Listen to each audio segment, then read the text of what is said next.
ملکہ Victoria دنیا کے 5ویں حصے پر حکمران تھی۔ ایک روز اس نے اپنے اتالیق اور وزیر اعظم لارڈ میلبورن سے دریافت کیا کہ آپ نے تاریخ عالم کا گہرا مطالعہ کیا ہے، اس میں آپ کو سب سے حیرت انگیز بات کیا نظر آئی؟ لارڈ میلبورن نے بلا تعامل جواب دیا، اسلام کا عروج۔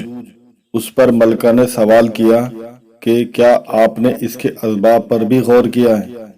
اس نے کہا، میری سمجھ میں تو ایک ہی بات آتی ہے کہ ان کے پیغمبر نے انہیں ہدایت کے لیے ایک کتاب قرآن مجید دی تھی۔ جب تک وہ اس پر عمل پیرا رہے، ترقی کی تمام راہیں ان پر کھلی رہیں۔ پھر جیسے ہی انہوں نے اس کتاب سے بے رخی برتنا شروع کی، ان کا زوال ہونے لگا۔